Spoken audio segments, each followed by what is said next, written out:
नमस्ते दोस्तों, आप सभी का स्वागत है हमारे चैनल शील्ड में। तो आज की वीडियो में हम गूगल की तरफ से लॉन्च हुए Google Pixel 9 and 9 pro 9 pro XL इस फ़ोन के बारे में डिस्कस करने वाले हैं कि क्या इस प्राइस में जो स्पेसिफिकेशन आता है वो इस फ़ोन को जस्टिफाई करता है कि नहीं करता है।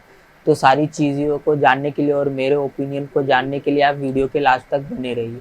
तो चलिए वीडियो शुरू करते हैं। I'm the realest one that's reppin', oh my God, if I die, I'm a legend when they lay me down to rest. तो अगर हम मेन कंसर्न की बात करें, अगर प्राइस इसके स्पेसिफिकेशन को जस्टिफाई करता है कि नहीं करता है, तो जो भी ऑन पेपर स्पेसिफिकेशन है वो सारी चीज़ें आप इनकी वेबसाइट से देख सकते हैं। मैं इस वीडियो में सिर्फ आपको क्या क्या चेंजेस देखने के लिए मिलेंगे इसके अंदर previously launch Google pixel 8 series से, उन सारी चीज़ों को बता देता हूँ कि आपको क्या क्या चेंजेस देखने के लिए मिलेंगे।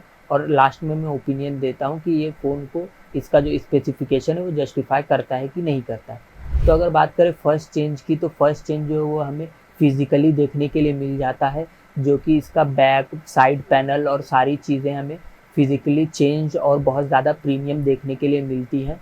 और जो इसका कैमरा मॉड्यूल है वो हमें एक कैप्सूल शेप का देखने के लिए मिल जाता है अगर कंपेयर करें पिक्सल 8 सीरीज़ से तो।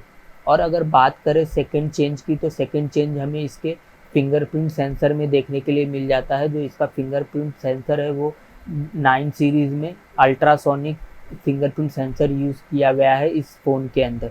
अगर थर्ड मेजर चेंज की बात करें, तो गूगल पिक्सल ने अपने पिक्सल 6 सीरीज़ के बाद से एक पिक्सल प्रो या एक्सेल ऐसे लाइनअप नहीं लॉन्च किए थे, बट 9 सीरीज़ में इन्होंने ये लाइनअप भी ला दिया है। और अगर फोर्थ चेंज की बात करें, तो फोर्थ मेजर चेंज हमें इसके अंदर एक एआई का इंटीग्रेशन देखने के लिए मिल जाता है इसके अंदर। और फिफ्थ और एक मेन इम्पॉर्टेंट रोल होता है जो मोबाइल के परफॉर्मेंस में बहुत ही अहम रोल निभाता है, प्रोसेसर। अगर प्रोसेसर की बात करें, तो इसके अंदर जो प्रोसेसर है वो टेंसर का G4 प्रोसेसर यूज़ किया गया है, जो कि 4 नैनोमीटर बेस्ड प्रोसेसर है, जिसका एंटीट्यू बेंचमार्क स्कोर हमें 10 लाख से 12 लाख के आसपास देखने के लिए मिलता है। ये गूगल की तरफ से आने वाला अब तक का सबसे पावरफुल प्रोसेसर है। बट अगर यहीं कंपेयर करें हम स्नैपड्रैगन प्रोसेसर के साथ, जो कि अब तक का सबसे लेटेस्ट स्नैपड्रैगन प्रोसेसर जो है वो स्नैपड्रैगन 8 Gen 3 है, अगर उसके एंटीट्यू बेंचमार्क स्कोर की बात करें तो वो हमें 20 लाख के आसपास देखने के लिए मिल जाता है। और अगर आईफोन के बायोनिक चिप से भी कंपेयर करें, तो बायोनिक चिप भी जो गूगल का टेंसर G4 चिप है उसे बहुत ज़्यादा पीछे छोड़ देता है as compare to on paper specifications के। और प्राइस भी स्नैपड्रैगन और बायोनिक आईफोन्स की तो बहुत ज़्यादा कम देखने के लिए मिलती है एज़ कम्पेयर टू पिक्सल के इस डिवाइस के स्पेसिफिकेशन के हिसाब से। तो चलिए बात कर लेते हैं हम गूगल के मेन फीचर की, जिसके बेस पे, जैसा कि मैं अपने प्रीवियसली वीडियोस में कहता आया हूँ कि हर फ़ोन के लॉन्च होने का एक टैग लाइन होता है, कि जैसे कोई फ़ोन किसी एक स्पेसिफिक टैग लाइन के साथ ही लॉन्च होता है और उसी टैग लाइन के साथ ही प्रमोट किया जाता है उसे सारी जगहों पर। तो गूगल पिक्सल जो 9 सीरीज़ है वो एआई के टैग लाइन के साथ लॉन्च हुआ है। तो हमें गूगल पिक्सल 9 में बहुत सारे एआई इंटीग्रेशन वगैरह सारी चीज़ें देखने के लिए मिल जाती हैं और बहुत सारे एआई एप्लीकेशन वगैरह देखने के लिए मिल जाते हैं। जैसे कि स्क्रीनशॉट मैनेज करने के लिए आपको एक अलग से एप्लीकेशन देखने के लिए मिल जाता है, और हमें री इमेजिन फीचर भी देखने के लिए मिल जाता है, और हमें कैमरा के अंदर भी एआई फीचर देखने के लिए मिल जाता है, जो कि है ऐड मी फीचर। इन सारी चीज़ों को मिला के गूगल पिक्सल जो है वो हमें 7 साल का एंड्रॉयड अपडेट देता है, जो कि बहुत अच्छी बात है। अगर हम 7 साल में लॉन्च हुए, समझ लीजिए 7 साल में कम से कम 6 से 7 एंड्रॉयड वर्जन लॉन्च हो जाएंगे।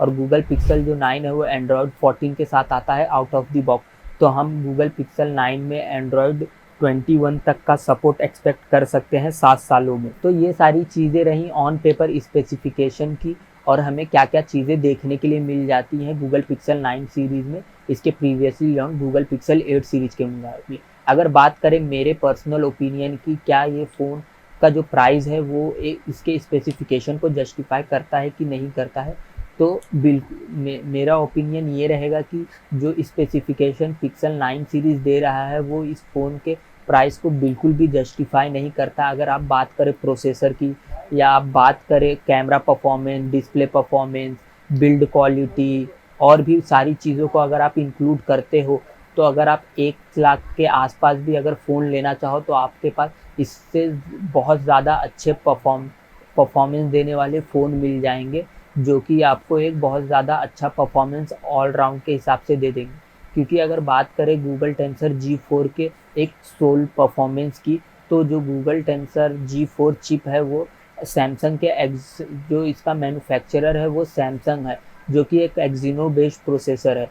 तो हमें गूगल टेंसर G4 में बहुत ज़्यादा हीटिंग इशू देखने के लिए मिल जाता है, और ये चीज़ मैं अपने पर्सनल एक्सपीरियंस पे भी बता रहा हूँ, क्योंकि मैं गूगल की तरफ से लॉन्च हुए गूगल पिक्सल 7a फ़ोन जो है वो पिछले 2 साल से यूज़ कर रहा हूँ। तो अगर आप नॉर्मल यूज़र भी हो तो आपका फ़ोन बहुत जल्दी हीट हो जाता है, और इसके अंदर बहुत सारे अपडेट आ चुके हैं, बट इस अपडेट के बाद भी ये इशू रिज़ॉल्व नहीं हुआ है। तो इन फ्यूचर मुझे नहीं लगता कि ये इशू बहुत जल्दी रिज़ॉल्व होने वाला है, बट इस इशू को रिज़ॉल्व करने के लिए गूगल जो है वो पार्टनरशिप करने वाला है GSMCS के साथ, प्रोसेसर की परफॉर्मेंस और हीटिंग इशू को रिज़ॉल्व करने के लिए, जो कि हमें टेंसर G5 जो कि 3 नैनोमीटर बेस्ड प्रोसेसर होगा उसमें देखने के लिए मिलेगा। बट मेन कंसर्न जो रहेगा वो पिक्सल 9 सीरीज़ के यूज़र्स के लिए रहेगा कि हमें इन फ्यूचर अपडेट के थ्रू जो इशू देखने के लिए मिल रहा है वो सारे इशू रिज़ॉल्व होते हैं कि नहीं होते हैं।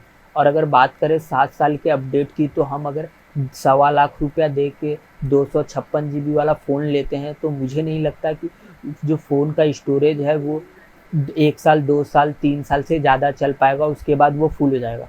या तो आप अपना डेटा डिलीट कीजिए, या फिर आप उसे अपने लैपटॉप वगैरह में ट्रांसफ़र कीजिए, या तो आप गूगल फ़ोटोज़ या फिर गूगल ड्राइव वगैरह का सब्सक्रिप्शन बाय कीजिए।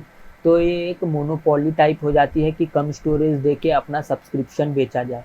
पहले के डिवाइसेस जो होते थे गूगल पिक्सल 5 तक, उसके अंदर हमें अनलिमिटेड स्टोरेज देखने के लिए मिलता था, तो जो कि एक प्रीमियम स्पेसिफिकेशन या फिर प्रीमियम फीचर बोल सकते हैं, जो कि हमें सिर्फ पिक्सल डिवाइसेस के साथ ही देखने के लिए मिलती थी। बट उन्होंने ये फीचर भी हटा दिया जस्ट कि उनका जो सब्सक्रिप्शन है वो लोग बाय करें, और कम स्टोरेज भी देना शुरू किया ताकि उनका जो सब्सक्रिप्शन है वो ज़्यादा से ज़्यादा लोग बाय कर सकें। तो मेरे ओपिनियन में 1.25 लाख रुपया दे के आप गूगल पिक्सल 9 सीरीज़ को बिल्कुल भी कंसीडर नहीं कर सकते। हाँ, अगर आपको शो ऑफ वगैरह करना है तो आप बिल्कुल इस फ़ोन को कंसीडर कीजिए। लॉन्च होने के बाद इसके ऊपर हमें कुछ कार्ड ऑफ़र वगैरह भी देखने के लिए मिल जाएंगे, तो इससे इस फ़ोन की प्राइस कम हो जाती है। बट इस फ़ोन की प्राइस कम होने के बाद भी उस प्राइस पे जो हमें गूगल ऑफ़र कर रहा है वो मुझे वर्थ इट नहीं लग रहा है कि आप अपना पैसा वेस्ट करके इस फ़ोन को बाय करो। हाँ, अगर बिग बिलियन डे में अगर गूगल अपने 8 सीरीज़ के प्राइजेस को बहुत ज़्यादा डाउन करता है, तो आप उस फ़ोन को बिल्कुल कंसीडर कीजिएगा, क्योंकि वो फ़ोन जो है वो हमें बहुत ही डाउनग्रेडेड प्राइस पे देखने के लिए मिल जाएगा एज़ कम्पेयर टू 9 की सीरीज़ में। ये सारी चीज़ें थी कि आपको पिक्सल क्यों नहीं बाय करना चाहिए, या जो भी स्पेसिफिकेशन थे। तो यहाँ मैं सिर्फ पिक्सल की बुराई नहीं कर रहा, बट अगर आप एक नॉर्मल पिक्सल यूज़र हो, या फिर आप बहुत ही लॉन्ग टाइम से पिक्सल यूज़ करते आ रहे हो, तो आपको पता होगा कि पिक्सल के डिवाइसेस किस लेवल पे आया करते थे और क्या परफॉर्मेंस दिया करते थे। बट जब से गूगल ने टेंसर चिप को इंट्रोड्यूस किया है, तब से इनके फ़ोन की जो परफॉर्मेंस है और सारी चीज़ें हैं वो हमें बहुत ज़्यादा एक थ्रॉटल करते हुए दिखती हैं। कैमरा में ग्रेन इशू, सारी चीज़ें। अगर आप इस फ़ोन को बाय करना चाहते हो तो आप इस फ़ोन को बिल्कुल कंसिडर कीजिए। अगर आप एक एंड्रॉयड लवर हो, आपको टाइम टू टाइम सारे अपडेट चाहिए, स्टॉक एंड्रॉयड पसंद है, और गूगल के डिवाइसेस, उनके कैमरा, जो कि गूगल एक एंड्रॉयड अपडेट सबसे पहले अपने डिवाइसेस में देता है, और भी बहुत सारी चीज़ें हैं जो गूगल बहुत अच्छा करता है अपने डिवाइसेस को लेके।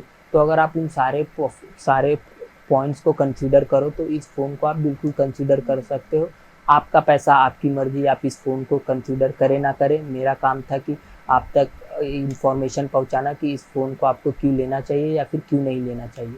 अगर बात करें एक पर्सनल फ़ोन के स्पेसिफिकेशन या फिर प्राइस को लेके, तो हर यूज़र का एक अलग रिक्वायरमेंट होता है।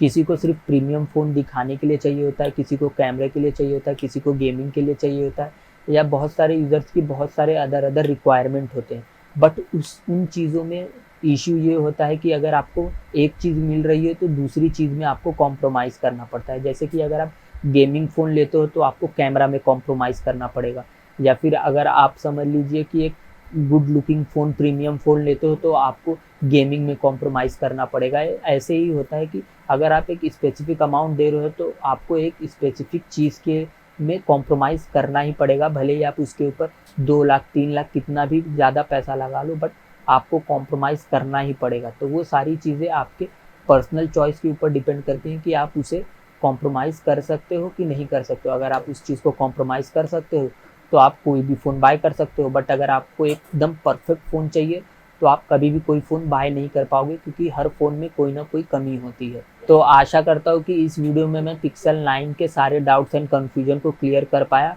और आपको ये फ़ोन कंसीडर करना चाहिए कि नहीं करना चाहिए, और क्यों करना चाहिए या फिर क्यों नहीं करना चाहिए, इन सारे डाउट्स को क्लियर कर पाया। तो मिलते हैं हम अपनी अगली वीडियो में। आशा करता हूँ कि आपका दिन शुभ हो। धन्यवाद।